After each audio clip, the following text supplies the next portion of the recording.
ఆఫీస్‌కి డ్యూటీకి రారట. అదే సందర్భంలో ఏ ఆపరేషన్స్ చెయ్యరు, ఏ చెకప్‌లు చెయ్యరు. కానీ ప్రభుత్వపు రికార్డులో డాక్టర్‌లుగా ఉంటారు. కానీ డాక్టర్ పని చెయ్యరు. వాళ్ళు ఆస్పత్రుల మొహం చూసిన పాపాన పోలేదు. ఇది 62 మంది వైద్యులకు సంబంధించినటువంటి అంశం.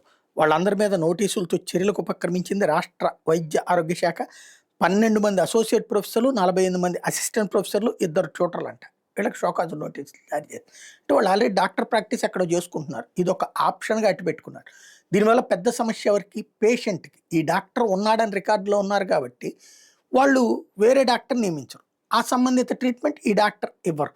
ఇది జరిగేది. దాదాపుగా ఇంతమంది డాక్టర్లు ఇన్ని రోజుల నుండి పని చేయకుండా జీతం తీసుకుంటుంటం ఏంటో అర్థం కాలేదు. సాధారణంగా కొంతమంది ఎగ్జామ్షన్స్ తీసుకుంటారు. ఎట్లాగా నేను డిగ్రీ అయిపోయింది, డాక్టర్‌గా ఉద్యోగం చేస్తున్నాను, ఎంబీబీఎస్ పూర్తయింది. నేను పీజీ కోర్సులకు నాకు సో అండ్ సో యూనివర్సిటీలో విదేశాల్లో చోటొచ్చింది.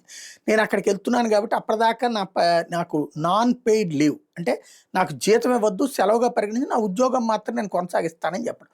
అలాంటిది పర్మిషన్ తీసుకొని వెళ్ళాలి. అలా కాకుండా అసలు ఏ పర్మిషన్ లేదు. ఎవరు పడితే వాళ్ళు రావటం, ఎవరు పడితే వాళ్ళు పోవడం అన్నటువంటిది నడుస్తోంది అనడానికి సాక్ష్యం 62 మంది డాక్టర్లు కనీసం ఎవరికీ చెప్పకుండా సెలవులు పెట్టడం. ఇప్పుడు వాళ్ళ మీద ఏం చర్య తీసుకుంటారో చూడాలి.